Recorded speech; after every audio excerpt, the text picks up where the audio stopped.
Unidos en Diálogo, un programa en el cual usted tiene la oportunidad de conocer un poquito sobre la problemática nacional e internacional, pero a través del diálogo buscar las mejores soluciones. De eso se trata Unidos en Diálogo, que se encuentren las soluciones a los problemas que están agobiando este país principalmente, que nos mantienen con las necesidades básicas insatisfechas, que nos mantienen sin alimentos en la mesa de la mayoría de ciudadanos hondureños, que nos mantienen sin trabajo, sin empleo en la mayoría de hogares hondureños, que nos mantienen sin tener la oportunidad de techo y paredes donde poder descansar a gustamente. Esas son parte de las necesidades básicas, pero hay gente que no entiende que también la alegría que forma parte del entretenimiento de las personas es parte también de una necesidad básica del ser humano, así como la salud, educación, etc. En nuestro país, la mayoría de ellas insatisfechas en una gran cantidad, por no decirlo, en la mayoría del pueblo hondureño. Y eso es el resultado de malas gestiones administrativas durante muchos y muchos años atrás y actualmente.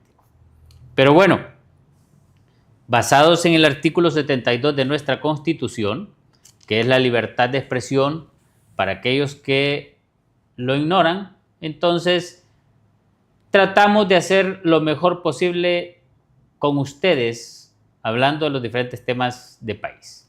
Y hoy, por supuesto, no puede quedar de un lado un tema que tiene que ver con la democracia también, porque el 30 de noviembre este país va a elecciones generales que se conocen popularmente para poder elegir las autoridades que nosotros como ciudadanos les vamos a dar un empleo, un trabajo para que coman bien en los diferentes niveles del Estado y para que entiendan, vamos a elegir a nuestros empleados para que duren 4 años. Y muchos de ellos no entienden que son nuestros empleados, sino que creen que son monarcas que vienen a querernos doblegar a nosotros. Es parte de lo que tenemos que emprender esta lucha. No elijamos, no escojamos a los mismos porque tenemos los mismos resultados y no escojamos a aquellos que se creen los dueños de la verdad, que no la tienen, y aparte de eso se creen monarcas porque dicen que el Estado es de ellos o que las instituciones son de ellos. No, son nuestros empleados pagados con nuestros impuestos para que este país pueda superar la situación. El que ya ha estado y no ha mejorado este país, ¿para qué darle oportunidad? Eso es lo que debemos de analizar si tenemos un poquito de capacidad. Pero bueno, hoy tenemos un invitado especial, se trata de Godofredo Fajardo. Doctor, bienvenido, Godofredo Fajardo, un placer saludarte. Gracias, muy amable. Presidente del Partido Demócrata Cristiano de Honduras. O DC. O DC, conocido como DC, Democracia Cristiana. De colores verdes. Gracias por acompañarnos hoy en Unidos en Diálogo, un programa en el cual tenemos la oportunidad de dialogar, hablar sobre la problemática nacional, pero dar las mejores soluciones. Godofredo, muchas gracias por acompañarnos. Gracias a usted por la oportunidad, por la cordial invitación. Y estamos aquí pues para atender sus interrogantes o las preguntas del público. Cualquier tipo de interrogante, aquí estamos a la orden. ¿Dónde nace Godofredo Fajardo? Nosotros nacemos en el barrio Abajo, un 12 de febrero de 1971, aquí en la ciudad ¿Y sus capital. Estudios dónde los realizó? Básicamente los más importantes, digamos, donde me gradué de perito mercantil y contador público fue en el Instituto Nocturno Paramilitar Humberto López y López de la Fuerza Aérea Hondureña. Hombre, ahí estudié yo también. En el Ixagna. O cuando No, estaba en la Fuerza Aérea. en la Fuerza Aérea todavía. Cuando estaba en la mera Fuerza Aérea. Sí. Yo hice un año ahí y después nos pasaron para la escuela Ixagna en el Barque, donde la directora era Digna Escoto de Castillo. Así es. Sí. Ahí nos graduamos de perito. Ahí estudiamos. Qué bien. Y luego... No sabíamos, ¿va? A pesar que nos conocemos desde hace como 30 años. Sí. Y no sabíamos que habíamos estudiado en el mismo colegio. Qué bien, sí. Qué bien, porque son pocos los que nos encontramos de los que egresamos de ahí. Sí, es que en aquellos tiempos era bastante normal que uno de día trabajara y de noche estudiara. Los que no tenían, digamos, una familia que proveyera de todos los recursos y que la gente pudiera, sus hijos, sus estudiantes, estar en una escuela de día, de tarde, porque también había colegios de mañana y de tarde.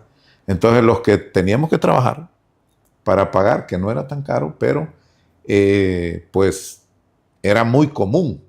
Y no solo era en el Instituto de la Fuerza Aérea, sino también en el Luis Andrés Zúñiga, en el Alfonso Guillén Zelaya. Entonces estos colegios también tenían jornada nocturna.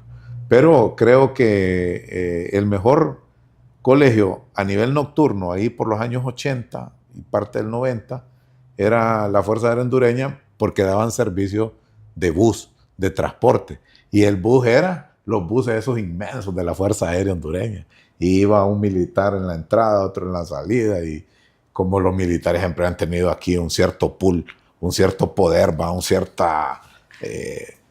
prestigio, digamos, entonces uno se montaba al carro y al bus ese y puchiga. Y las graduaciones eran el club de oficiales, también ahí de la Fuerza Aérea Hondureña. Entonces tenemos gratos recuerdos ahí de nuestra época. Bueno, pero también, aparte de eso, de ese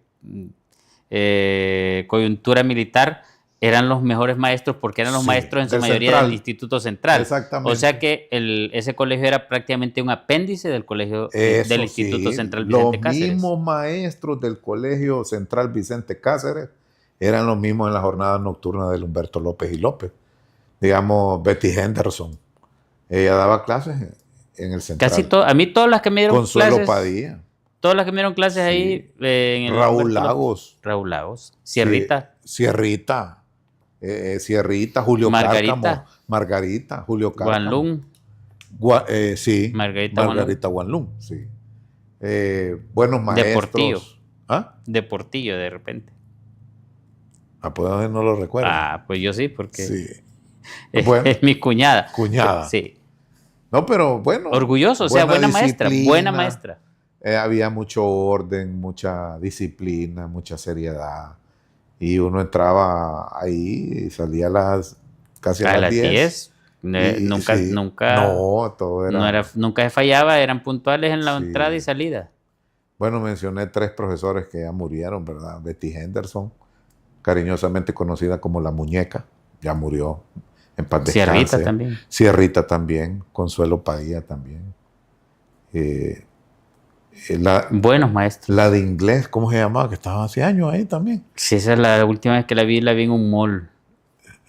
Pero ya muy de edad ya, ¿verdad? Porque para ese entonces era una mujer como más de 50 años. Estaba también Margarita, no me acuerdo el apellido, la otra. Guanlún. Margarita Guanlún, que es mi cuñada, y otra Margarita que no me acuerdo cuál era el apellido. Bueno, tantos profesores. Pero sí fue una buena experiencia de estudio ahí. Y después de estudiar ahí, Godofredo, ¿qué? No, solo me dediqué a trabajar básicamente. El deporte. Y en la política y el deporte también. Sí. O sea que después de estar en un colegio militar, al deporte. Deporte y trabajos. Porque después. Y carrera política también. En el transcurso del programa vamos a hablar de ese guante de boxeo. De ese guante ¿A quién se lo dedican? Sí, ¿no? Es una metáfora. No, sí. De hecho, claro, ¿a quién se lo dedican? Por faltar el respeto a quien no debe faltarlo. Es que esa es la metáfora. El mensaje que quisimos dejar bien en claro es que a la mujer no se le debe tocar, pero ni con el pétalo de una rosa. Somos hijos de una mujer. Estamos casados con una mujer. Y muchas veces tenemos hijas mujeres. Entonces la mujer sí que tiene que ser respetada en todo tiempo, en todo momento, en toda circunstancia. No importa si se relaciona con hombres, no importa si está arriba de hombres o como sea, pero el respeto siempre debe ir por delante hacia una mujer.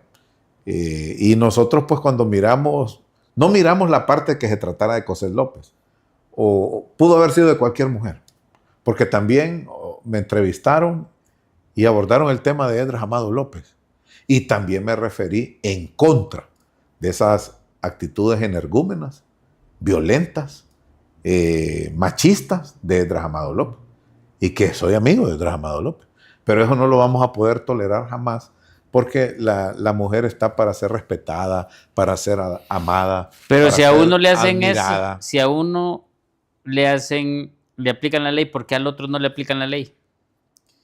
Bueno, son las cosas que todo el pueblo hondureño se pregunta, porque no miden a todo el mundo con la misma vara. Y algo tenía razón Esdras Amado López cuando lo fueron a capturar de manera atropellada adentro de su casa. ¿Por qué nunca fueron a entrar a la casa de Carlón Zelaya? Y que tenía cosas verdaderamente comprometedoras, porque estaba reunido con narcotraficantes, pidiendo dinero. Y no era un dinero gratuito, ¿eh? Implicaba un compromiso. Él se fue a reunir con narcotraficantes para pedirles dinero para campaña a cambio de. Y lo más seguro era que a cambio de que el tráfico de droga fuera más rápido y más eficiente, ¿no? Pero ahí no vemos que el gobierno diga vamos a investigar esto. No volvieron a tocar este tema. No se le citó, no se le investigó, no quedó en nada eso. Y fue por la presión pública, por la opinión pública, que él se ve obligado a renunciar como secretario del Congreso de la República. Pero vemos pues ahí en un pequeño ejemplo de que a otros sí, inmediatamente le cae la policía y lo capturan y lo sacan enchachado, lo humillan y lo exhiben. Pero a los del familión en el poder no vemos eso. No investigan absolutamente nada. Parece que el Ministerio Público es un instrumento del poder, porque también para ser objetivos y ecuánimes en el análisis, no solo es este caso del actual fiscal general que persigue nacionalistas u opositores en general. También Chinchilla la vez pasada hacía lo mismo. Perseguía a la gente de Libre, a la gente de la oposición. Parece que estos fiscales están diseñados a la medida del poder y actúan según quién está mandando, quién está gobernando, lo cual es incorrecto porque el fiscal del Estado debe estar al servicio del pueblo, al servicio de la sociedad en general y no dejarse controlar por los tentáculos del poder, porque eso daña la institucionalidad y luego caemos en que nadie les confía nada. Y nos vemos en este tipo de programas, como estamos en este momento, fustigando al fiscal de turno. Pero ya anteriormente había otro, también lo fustigamos y seguramente dentro de 4 años, 5 años que esté otro fiscal, vamos a fustigar ese nuevo fiscal porque la institucionalidad ha quedado en precario, dañada, lacerada por la intervención desmedida y burda de la clase política nacional. Entonces desprestigian no solo la persona, sino la institución y lo que representa esa persona. Por eso es que cuando estaban capturando a Esdras Amado López, él dijo, bueno, ¿y por qué no entraron donde Carlón Zelaya? ¿Por qué nunca hicieron nada? Y no deja de tener razón, porque en cosas menores, y no es que sean menos importantes, pero ni comparar el tráfico de drogas con violencia doméstica, hay un abismo grande entre eso, pero obviamente sí tiene que deducirse de las responsabilidades a los maltratadores de su familia y de sus esposas. En eso estamos de acuerdo y nuestra posición como Democracia Cristiana de Honduras es enérgica. Pero, ¿por qué no hacer las cosas también importantes? ¿Cuántos casos de corrupción se investigan en el país? ¿Cuánta gente vemos del gobierno de la República en carros de 2 millones de lempiras y solo ganan 40,000 lempiras? Todas esas interrogantes, el pueblo hondureño se las hace y pues no recibe respuesta, pero sí se va a expresar en la urna. Porque cuando llegan las elecciones, ahí es donde el pueblo hondureño actúa como un acto de la conciencia, reflexiones de voto y castiga. Ya se vio en el gobierno de Juan Orlando Hernández que también esos grupos se consideraban intocables, todopoderosos, que creían que podían hacer y deshacer con el Estado. Se robaron los hospitales móviles, corrupción por todos lados. Y parecía que el pueblo no iba a reaccionar. Más bien el que reaccionaba era Libre, buscando la presidencia de la República, aprovechando esas falencias del gobierno de Juan Orlando. Entonces Libre capitalizaba y el pueblo se mantenía como expectante, observador. Pero cuando vinieron las elecciones, la concurrencia de los electores fue masivo. Más de 1.700.000 personas fueron a dar el voto para sacar el gobierno narcocorrupto también de Juan Orlando Hernández Alvarado. La misma historia va a pasar ahorita. La mismita historia ya se siente cuando uno visita un barrio una colonia, una aldea, un caserío, la gente le dice a uno, vamos a sacar el gobierno, vamos a castigar a estos diputados, vamos a castigar a estos funcionarios, le vamos a dar un voto de castigo. Ya uno lo va percibiendo porque la gente no es que se lo dice directamente. Y esto debe poner las barbas en remojo a la clase política para que escarmienten y entiendan que llegan a esos puestos a servir, no a servirse de esos puestos. Ya vamos a profundizar un poquito más sobre esa situación de los funcionarios en ese tipo de acciones, del pueblo, lo que quiere, pero no quiero que se me olvide una pregunta que necesito hacerle. ¿Cómo vio usted el proceso de elecciones primarias e internas en este mes de marzo, 9 de marzo, la situación que se presentó y el mensaje que el pueblo votante dio? ¿Cómo lo analiza usted? Hubieron muchos problemas que nunca antes se habían presentado en la historia electoral de nuestro país.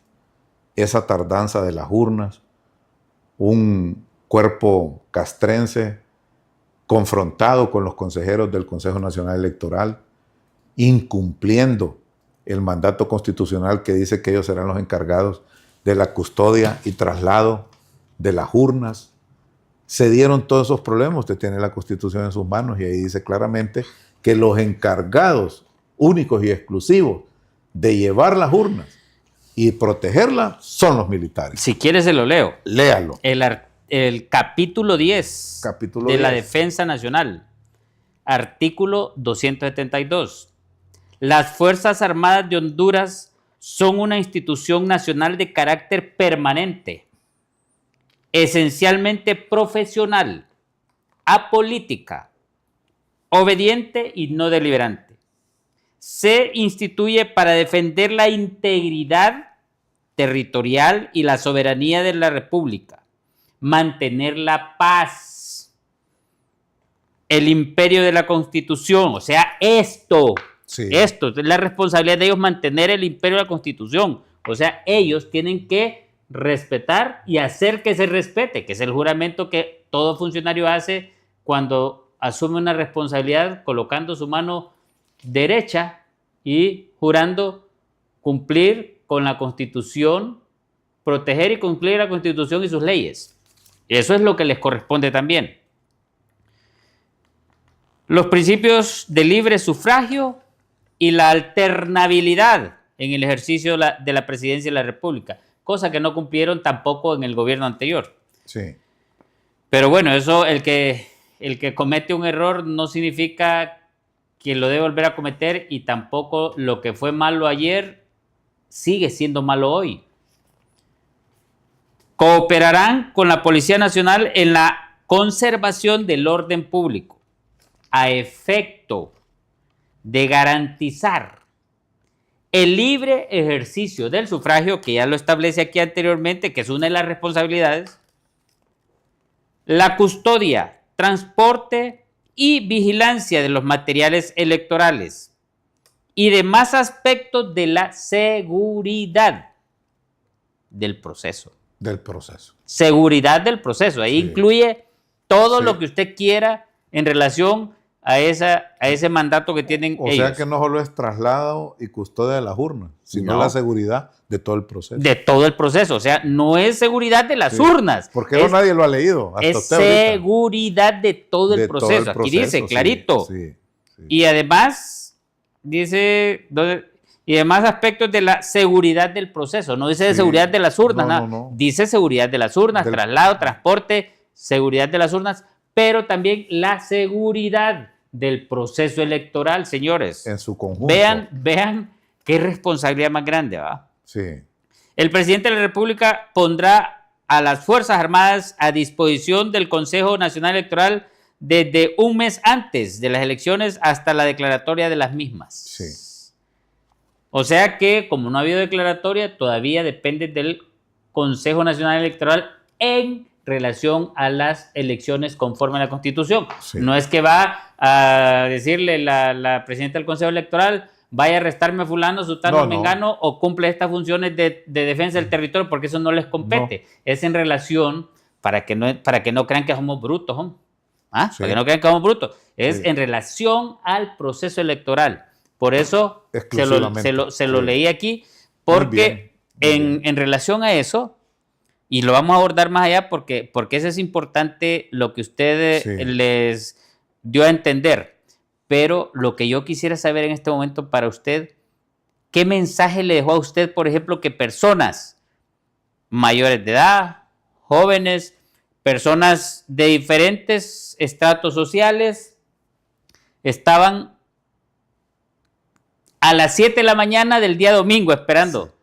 Sí. Pasaron las 9 de la mañana, las 11 de la mañana, las 2 de la tarde, 5 de la tarde cuando se cierra el proceso y no habían aparecido las urnas, Sí. pero esa gente misma quedó las 9 de la noche Sí. hasta que llegaron unas urnas, otras a la 1 de la mañana, otras a las 2 de la mañana y a las 5 de la mañana amanecer lunes. ¿Qué mensaje es ese para usted en relación a un pueblo que desde mi punto de vista se merece el Premio Nobel de la Paz? Sí. Honduras, el Mira, pueblo hondureño merece el Premio Nobel de la Paz. Increíble. Ya cuando esas urnas en los diferentes centros de votación no aparecían al filo del mediodía, ya muchos sectores decían la elección fue un fracaso, porque pues faltaban muchas urnas en varios centros de votación por estos errores del transporte y traslado de las urnas. Pero no se contaba con un pueblo valiente, decidido, paciente también, porque como usted bien decía, hubo lugares que esas urnas llegaron de madrugada. Y a la Kennedy, a la escuela, ¿A qué hora llegó la escuela mixta, me llamaron a mí y a llegó la a las Pedro 9 de la Nufio? noche, sí, a la antigua Pedro A la Nufio. antigua Pedro Nufio, a las 9 de la noche. A las 9 de la noche llegaron las urnas. Y ahí. había electores. Y había ahí estaba lleno. Estaba lleno. La gente, muchos esperaron. Otros se fueron a sus casas, monitorearon por los medios de comunicación cómo estaba el traslado de las urnas. Cuando dijeron, ya están las urnas, volvieron a salir a medianoche a ejercer el sufragio. Yo estoy esperando todavía las que andan en el bus de la ruta Tiluarque La Sosa, porque Sí, no han llegado. No han llegado. Tiluarque La Sí. Sosa no ha llegado. Bueno, pero el mensaje es positivo, es grandioso, es admirable, un mensaje de gran estoicismo, de valentía, de amor al país, de que queremos y amamos realmente nuestra democracia, pero ¿sabe qué también? Que queremos un cambio. Porque si la gente hubiera dicho, bueno, no, estamos bien como estamos, además ya la mayoría de votación se realizó, vámonos para la casa a dormir. No, la gente se quería asegurar de que su voto iba a contar, que iba a impulsar un cambio, una transformación, una esperanza, algo nuevo. ¿Y ese algo mensaje diferente. a quién se lo daban? Se lo daban al gobierno. Al gobierno se lo daban. Porque en todas estas urnas, donde estaba más lleno, eran de los partidos de oposición. No era del partido del gobierno. Yo creo que... No, pero dicen que sacaron la mayoría de todos. No, lo que pasa es que hay un gran manoseo, sobre todo cuando se está solo en la urna. Y doña Rixi estaba sola. Ella no tenía competencia. Bueno, hay gente que dice que le pagaron a Russell Tomé para que fuera el contrincante, porque todo mundo no quería ser el contrincante porque sabían que había una orden del familión que gobierna de favorecer a doña Rixi Moncada. Entonces todo el mundo dijo, yo no voy a participar. Pero Russell Tomé fue el valiente que dijo, bueno, por Russell es que ellos logran hacer una elección interna. Porque si Russell se les retira, queda doña Rixi y hubiera sido puesta de dedo, sin elecciones, porque no había con quién competir. Y el Consejo Electoral dice que van a haber elecciones cuando hay contienda, cuando hay disputas. Y si Russell Tomé se hubiera desanimado en el camino, le desbarata ese proceso electoral a libre.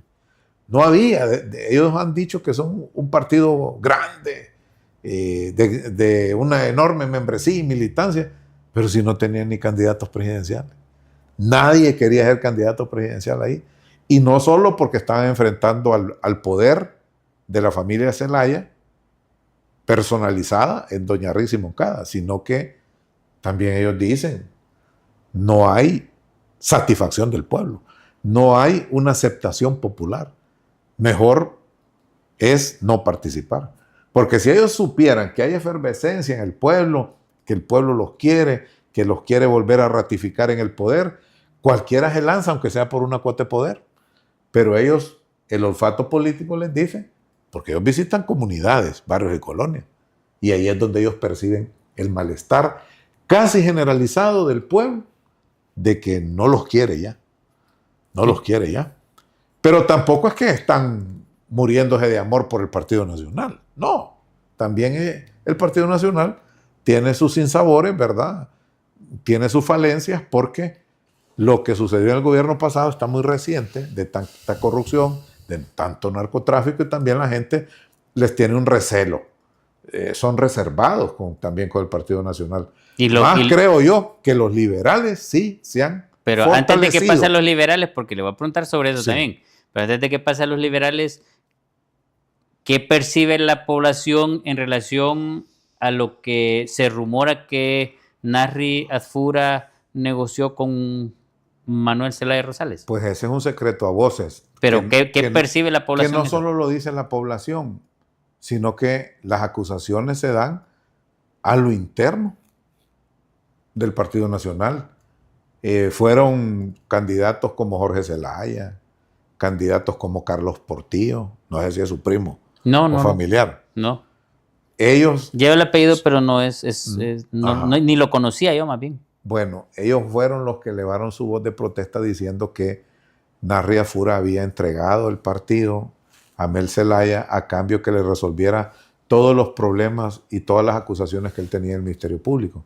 Entonces que a cambio él negoció su tranquilidad y les dio el control en varias instancias del Consejo Nacional Electoral, del registro de las personas y del Tribunal de Justicia Electoral. Que le vayan a cumplir son otros 100 pesos. Y está por verse. Porque, pues, un partido como Libre, que se siente maltratado en la opinión pública, que se siente frágil, que ya no tiene la fuerza de antaño, la popularidad y la efervescencia de hace años que se miraba en las calles, se escuchaba en los pueblos, era generalizado el apoyo que cada día sumaba Libre. Entonces ahorita que sienten que no lo tienen, si hay que sacrificar a don Tito Asfura, también lo van a sacrificar con tal de ganar el poder. Entonces ese tipo de tratos son bien peligrosos, si es que se dieron, porque yo no fui testigo ni nada. Yo estoy aquí haciendo mías las palabras que yo escucho en los barrios y que le escucho a los candidatos presidenciales del Partido Nacional, los ex candidatos. Pero si negoció, lo hizo mal, porque un candidato tiene que ser correcto. Un candidato presidencial tiene que tener honor, palabra, ser serio, y eso de andar en tratos bajo la mesa no es correcto, y creo que de alguna manera esto le ha pasado factura también a Tito Asfura. Más el lastre que trae de atrás del Juan Orlandismo nocivo y dañino. También, más las mismas personas que lo acompañan. Las mismas personas que lo rodean. Que son las que estaban en el gobierno pasado. Todo eso hace que, digamos, la juventud no vote por Tito.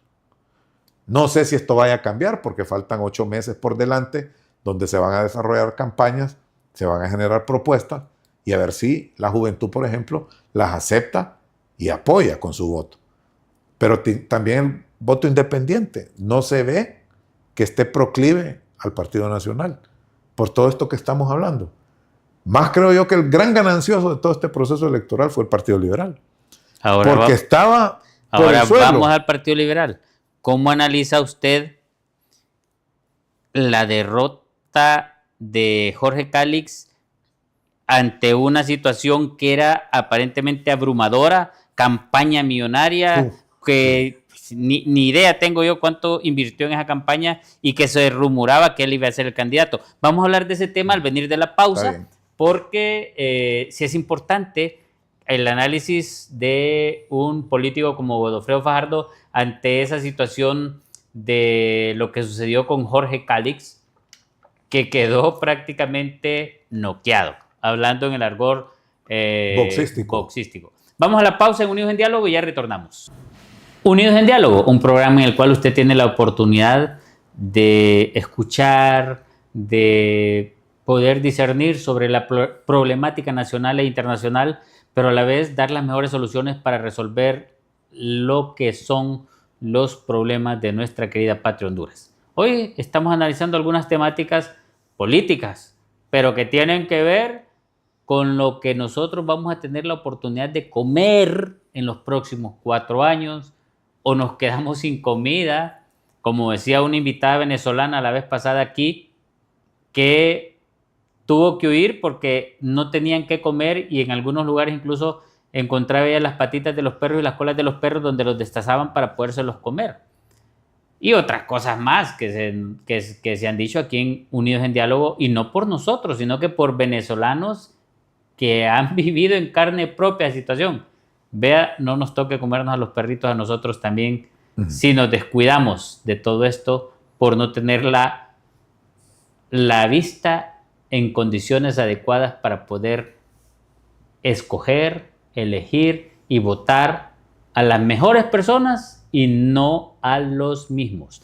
Godofredo Fajardo, antes de irnos a la pausa, estamos hablando sobre el Partido Libre, el Partido Nacional, ahora el Partido Liberal. ¿Cómo se ve esa situación, esa coyuntura en la cual Jorge Cálix, con una cantidad millonaria que ni la mínima idea tengo yo de cuántos millones gastó en campaña publicitaria en diferentes medios de comunicación, menos en este, por supuesto, en vallas publicitarias que algunas costaban $25,000 al mes, sí, y otras más, y dependiendo del lugar.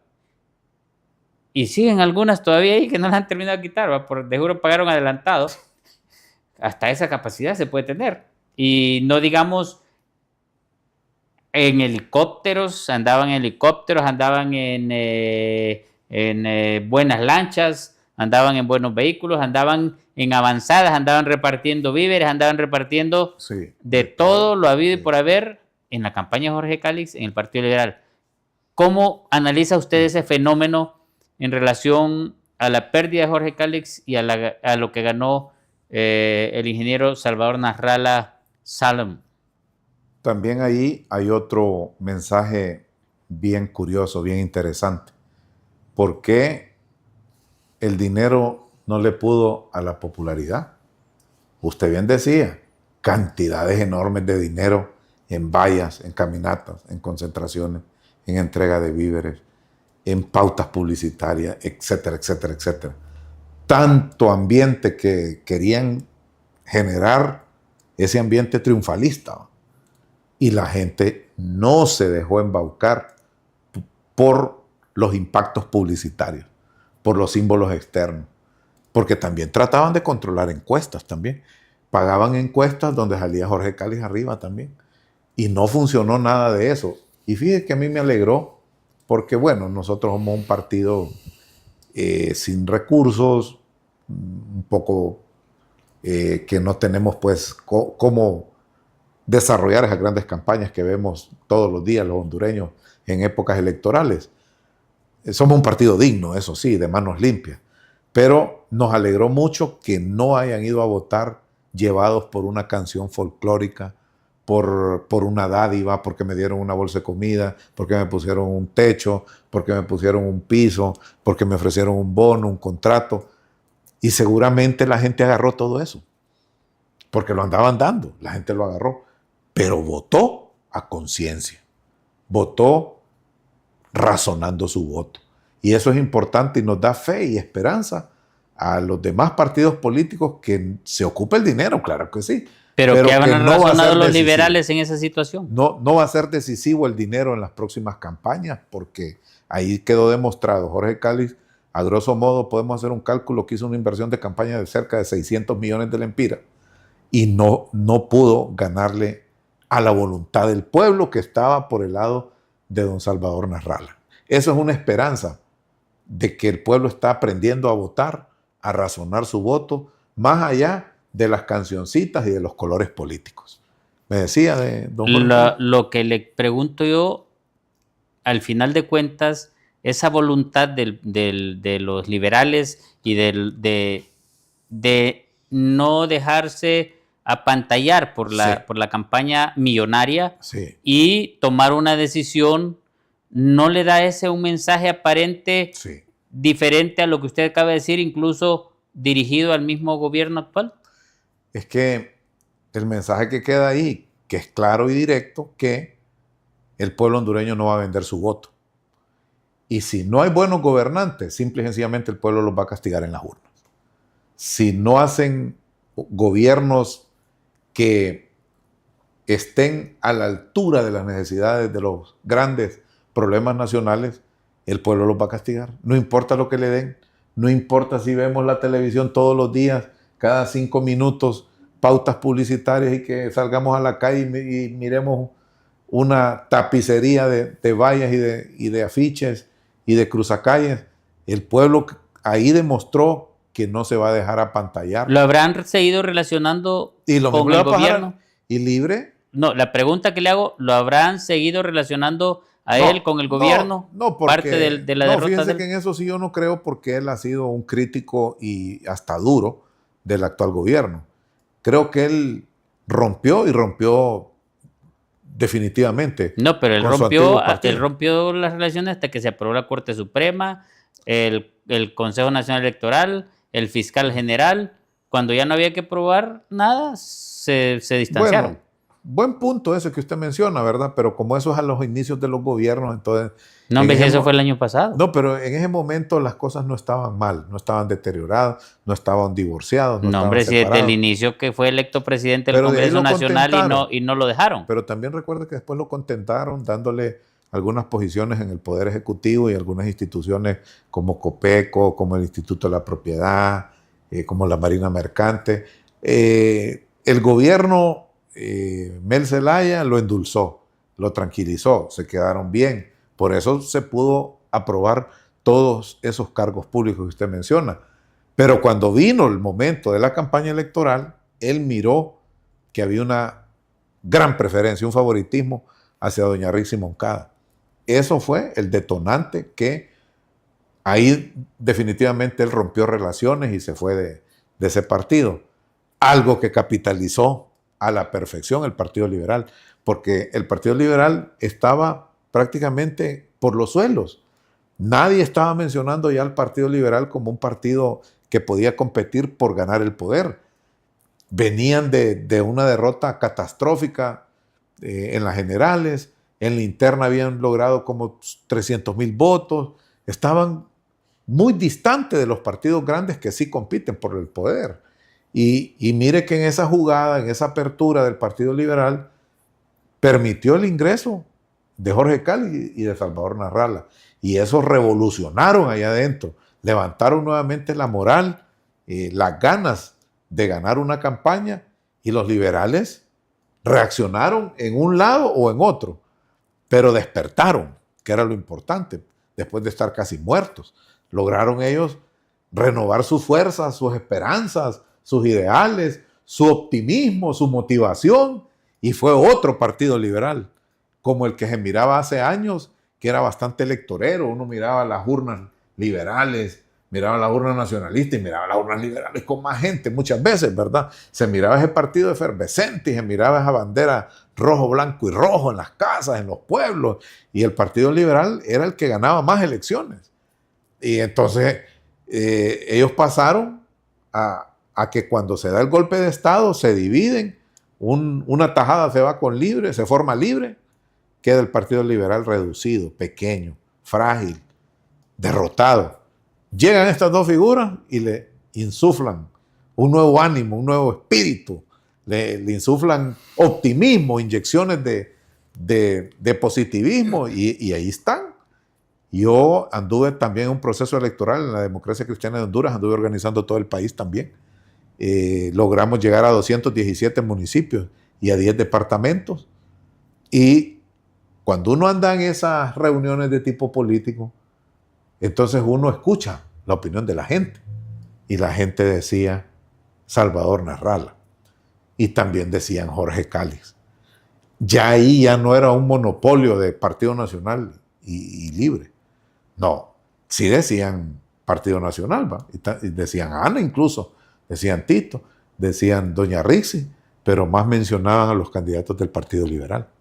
Y yo no hace mucho estuve en un conversatorio en la universidad y los jóvenes de ahí yo les pregunté, ¿y por quién fueron a votar? Eran como 23 personas, muchachos jóvenes de 18 a 20 años lo más. Y entonces ellos me dijeron, bueno, le digo, levante la mano. Y me dice, y entonces, ¿quién votó? ¿Por quiénes votaron? Entonces levanto uno, yo por Narrala. ¿Quiénes más votaron por Salvador Narrala? Entonces de esos como 22 o 23, como 15 levantaron la mano también. Y entonces yo les pregunté a los otros, ¿y ustedes por quiénes votaron también? No, no fuimos. Imagínense que no encontré un voto nacionalista y yo, ni un voto de libre en esa aula universitaria. Y después el profesor me decía, mire, es que a nivel de universidad, a nivel de estudiantado, me dice, Narrala tiene aceptación. ¿Y sabe cuál otro? Nelson Ávila. Son los que tienen aceptación aquí, en la universidad. O con ese candidato del Partido Liberal. Entonces, yo le traigo a colación esta anécdota para que mire usted cómo ahora el Partido Liberal sí va a pelear el poder. No solo va a ser cosa del Partido Nacional y de Libre, más bien va a ser ahora Partido Nacional y Partido Liberal.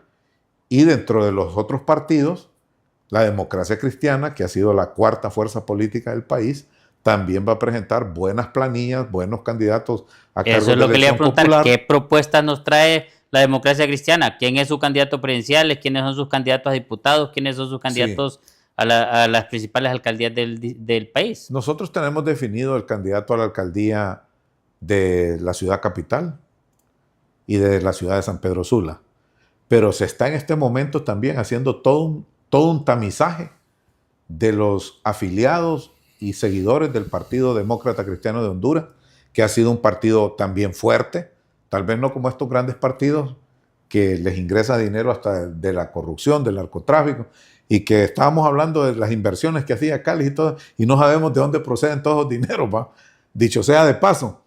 Pero este partido, que es de manos limpias, que es una reserva moral de la política hondureña, que ha ganado, bueno, en este momento tenemos 3 alcaldías, tenemos un diputado al Parlacén, tenemos 21 regidores. Ha habido veces que la Democracia Cristiana de Honduras ha tenido también 5 diputados en el Congreso de la República. O sea, la DC siempre ha tenido representantes en corporaciones municipales y en el Congreso de la República. En este momento estamos visitando todo lo largo y ancho del país buscando los mejores candidatos. Pero en Tegucigalpa ya tenemos a Eber Velázquez, el bombero que se quemó en el cumplimiento de su deber, defendiendo el bosque hondureño ahí en La Tigra, y también en San Pedro Sula el periodista Delio Boquín. O sea, siempre la DC va a sacar los mejores perfiles, gente honesta, gente ética, gente que va a tener un plan de gobierno, una propuesta de gobierno, gente intachable que no lo señalan en ninguna parte, gente que es realmente agente de cambio y de transformación. La Democracia Cristiana tiene una gran coyuntura ante sí porque hay casi un 30% de gente que ya no quiere votar por estos partidos tradicionales. ¿Candidato presidencial no tienen? Se está en esa búsqueda, ha tocado las puertas de la DC el doctor Nelson Ávila, se le va a escuchar, pero más que escuchar personas, queremos escuchar las ideas de país, el plan de gobierno que tiene. Eso es lo que le preguntaba, ¿qué es lo que la Democracia Cristiana le ofrece al país para salir de este subdesarrollo? Primero queremos un candidato que sea de manos limpias, una persona profesionalmente calificada, una persona de trabajo, de conducta intachable, que tenga una buena reputación y que tenga un buen plan de gobierno. Nosotros queremos escuchar, por ejemplo, cuáles van a ser las respuestas en el tema de salud, de educación, de la inseguridad ciudadana, de la generación de empleo, porque la DC está ahorita también fustigando el gobierno y con toda razón, porque vemos hospitales sin medicamentos, miramos que no se genera empleo, más bien cierran las empresas producto de la extorsión, porque la delincuencia se ha vuelto a soltar y tiene de rodillas prácticamente a la inversión local e internacional. Necesitamos respuestas en todas esas áreas, aunque ya a través del ingeniero Flavio Nájera estamos trabajando en un plan de gobierno ideal con los principios y doctrina ideológica y doctrinaria del Partido Demócrata Cristiano de Honduras, para que tengamos ese marco referencial y escuchar los que quieren ser candidatos. La democracia cristiana en sí también tiene buenos candidatos.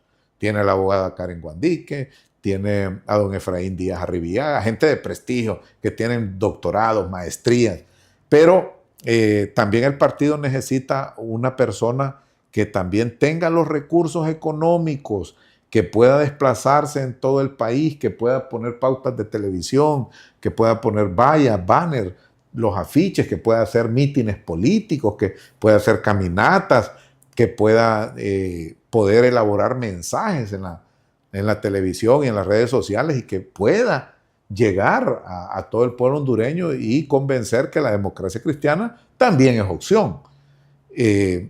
Ahora, a nivel de diputados, le voy a decir que en Francisco Morazán, en Cortés, Santa Bárbara, Copán y El Progreso, tenemos más bien problemas porque tenemos hasta 3 candidatos por cada posición. Tenemos un superávit de aspirantes a cargos de elección popular. Pero en cuanto usted me preguntaba concretamente de las alcaldías, aquí ya tenemos toda una alcaldía con todos sus regidores, en San Pedro Sula igual. También en la Ciudad del Progreso se lo puedo mencionar a un gran abogado, un hombre respetado y de prestigio, el abogado Javier Sandoval, que tiene su bufete ahí en el centro de la Ciudad del Progreso, servicial, honesto, trabajador, querido por su comunidad. El otro día don Juan Beck me decía, ese es un buen candidato.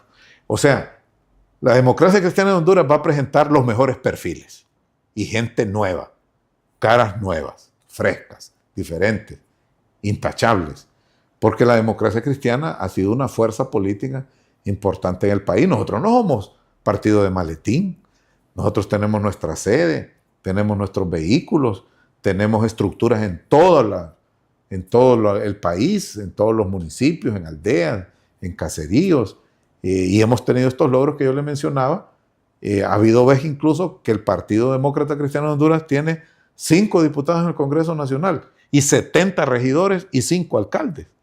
O sea, somos una fuerza que compite y ahorita viene el mejor momento más bien, porque cuando uno visita un barrio, hay gente que ya va a votar por tradición por estos mismos partidos, pero hay gente nueva, gente joven, gente que nos está diciendo, ¿sabe qué, Godofredo Fajardo? Vamos a votar por el alcalde de ustedes, o vamos a votar por los diputados y lo vamos a cruzar. Entonces eso nos llena de ánimo y de esperanza y de optimismo de que la gente no se va a ir esta vez, como lo demostró el caso de los liberales entre Narral y Cáliz, por simples canciones folclóricas o por el color de la bandera. Va a estudiar mucho, va a escudriñar mucho el candidato, y si ese candidato que se presente, puede ser a presidente, alcalde o a diputado, no tiene una oferta política concreta, con respuestas y soluciones claras, realizables y factibles, el pueblo hondureño no los va a votar. Lo que se avecina es un gran voto de castigo para estos diputados que están actualmente en el Congreso de la República. La mayoría de ahorita los depuraron, ahorita no salieron muchos que eran altas gorgueras ahí en el Partido Libre, los castigaron. Lo mismo a nivel de los liberales, de los nacionalistas también. No, pero los nacionalistas salieron los mismos. Pero andan arañando, antes encabezaban ellos, antes encabezaban todo el tiempo, 1, 2 y 3, los primeros de todo el tiempo. Esta vez no, esta vez ya son los 2 primeros, por primera vez están lanzando, que es Gilbert Bertrán y Arnold Burgos. O sea, ya se está viendo que hay un nuevo pensamiento en la gente de votar por caras diferentes. Bueno, habría que ver. Y en este sentido, hablando de todo ese proceso y el riesgo en el cual está todavía, porque no se ha hecho la declaratoria de las elecciones. No, pero el Consejo Electoral, a través de sus consejeros, han dicho que la declaratoria se va a cumplir conforme a ley el 8 de abril. Pero, les tomamos la palabra.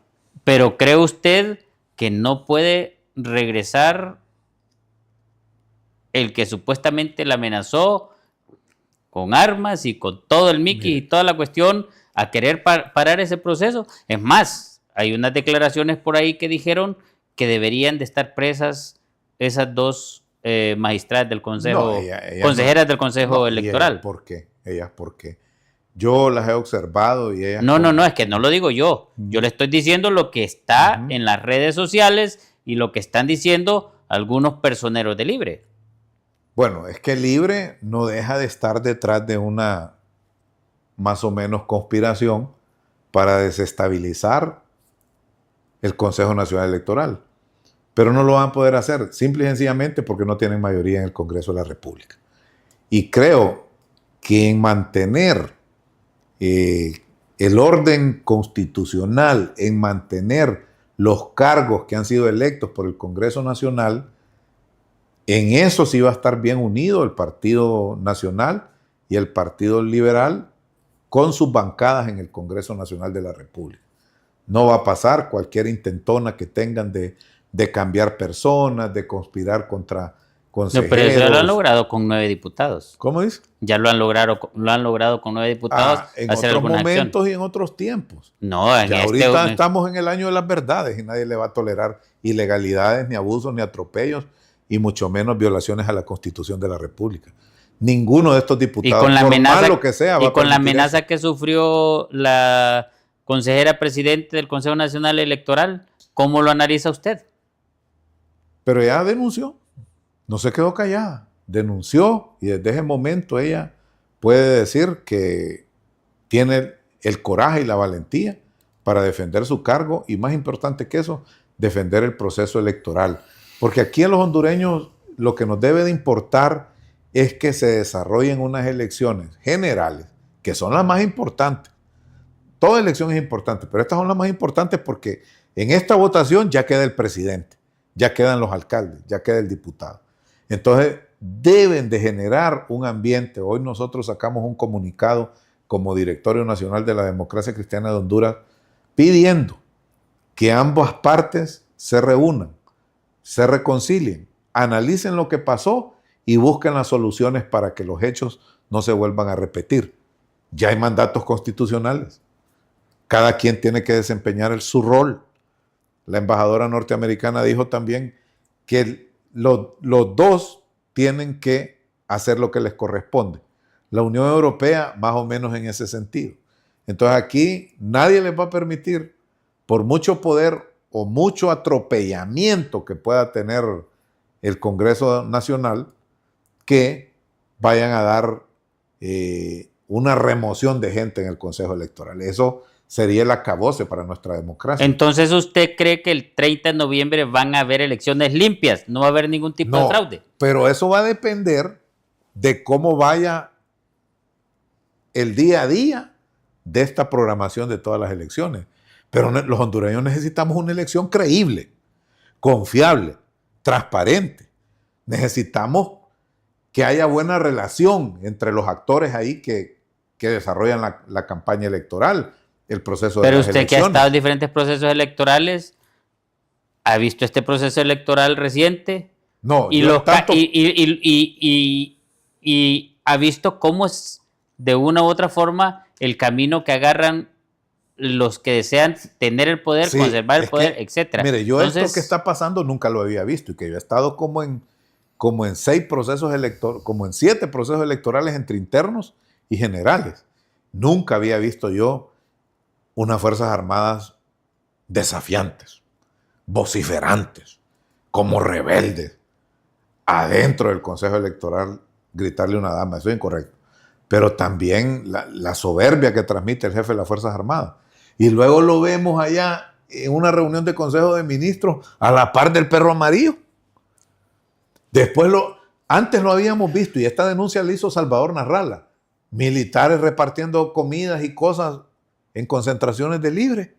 Entonces, estas cosas es en este momento que se tienen que erradicar para que las elecciones sean como siempre. ¿Y cómo lo van a erradicar? ¿Qué es lo que propone usted para erradicar el problema? Nosotros hemos propuesto que hayan, desde este momento, veedores y observadores internacionales. Desde este momento. No esperar a que se esté desarrollando la elección, sino que desde este momento ya hayan observadores internacionales. Que el Consejo Nacional Electoral no solo esté integrado por los 3 partidos grandes, sino que le den a la Democracia Cristiana, al PINO y a cualquier otro partido que va a participar en la contienda. Si va a participar el Partido Naranja, que tenga su representante ahí. Todos los que pero vayan en la a ley no está contienda, eso. pero se hace provisionalmente. No, yo sabemos que no está y que se ocupa un montón de cosas para poder aprobar esto. Pero dado el desafío que tenemos, en vista de la problemática que hemos estado viendo, es necesario aprobar decretos de emergencia y darle. ¿Y quién los va a aprobar esos decretos? El Congreso de la República. Si ellos están ahí para hacer las leyes. Pero no se han reunido. Y darle participación, pero tiene que haber, como dicen por ahí unos diputados, una autoconvocatoria. Pero no lo han logrado en estos últimos 3 años y medio, mire, que se han autoconvocado, han hecho todo lo que han pataleado y los han controlado siempre. En los órganos colegiados, la mitad más uno puede convocar. ¿Cuántas veces han intentado eso? Y hasta lo han logrado. No han hecho nada. Mejor dicho, lo han podido lograr. Lo que pasa es no han hecho nada. Lo que pasa es que en su momento ya ellos vienen yo le voy a decir, y se venden. Yo le voy a ser sincero. Incluso para mí es humillante ver cómo a un diputado o a una diputada casi los desnudan para dejarlos entrar al Congreso. O sea, sí, hombre, Dios es grande. Dios ¿va? Es grande, le digo yo, porque falta no soy dignidad. Diputado, porque yo no hubiese permitido eso. No, es que eso es indignante. Yo no hubiese permitido eso. Eso es un ultraje a la dignidad de la persona. Ante ese panorama, ¿qué es lo que podemos esperar para el 30 de noviembre? Godofredo Fajardo, cuando le ofreció a usted incluso el guante al general de las Fuerzas Armadas que comanda el Estado Mayor Conjunto. Ahorita estamos a tiempo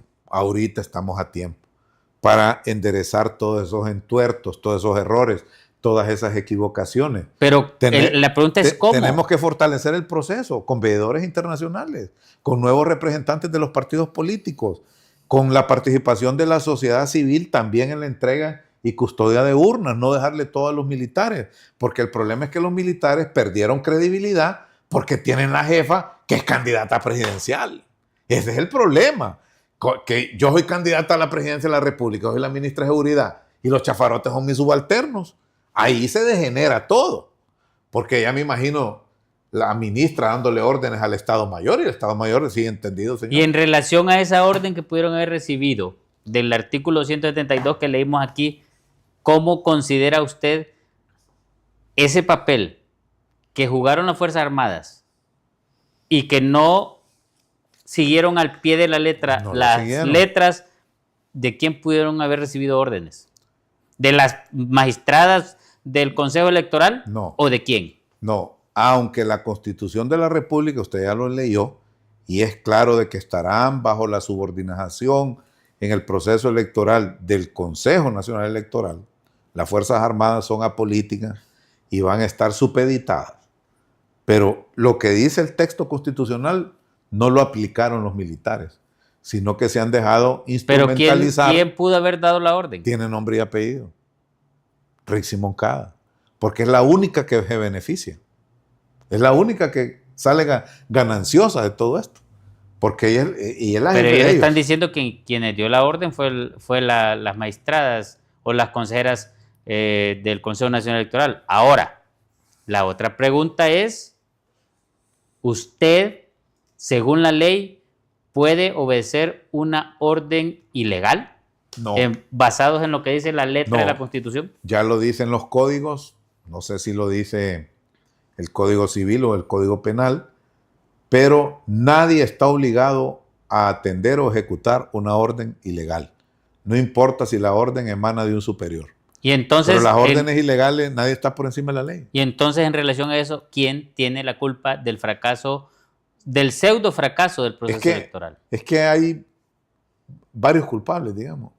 Sí, pero no estamos hablando solo de un proceso. Sí. Estamos hablando en relación al artículo 272. Sí, pero si a mí usted me dice, ¿quién es el responsable directo de todo esto?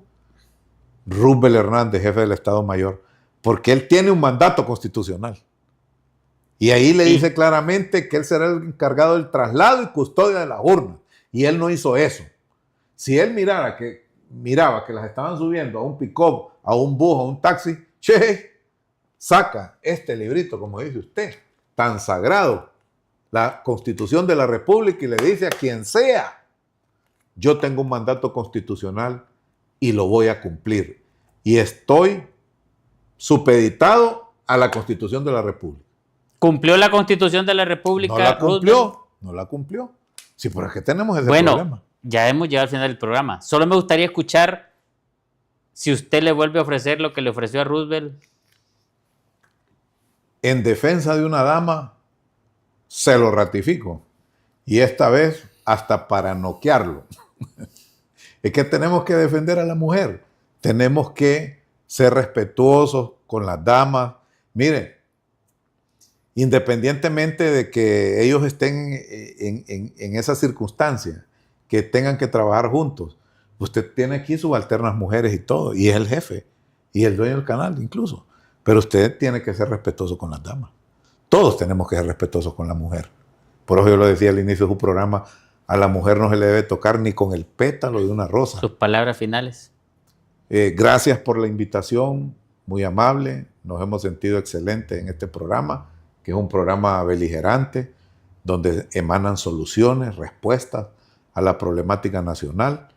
Y decirle a los demócratas cristianos de Honduras, y sobre todo a esos jóvenes, hombres y mujeres en general, que quieren un verdadero cambio y una verdadera transformación, dejen de estar votando por los mismos.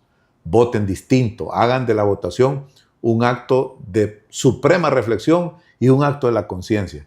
Vote diferente, vote por la democracia cristiana de Honduras. Muchas gracias, muchas gracias. Quiero decirle que para nosotros, Unidos en Diálogo, creemos firmemente que el diálogo sincero y la participación ciudadana son las herramientas clave para construir un futuro más justo y próspero para todos y cada uno de nosotros los hondureños. Hasta el siguiente programa.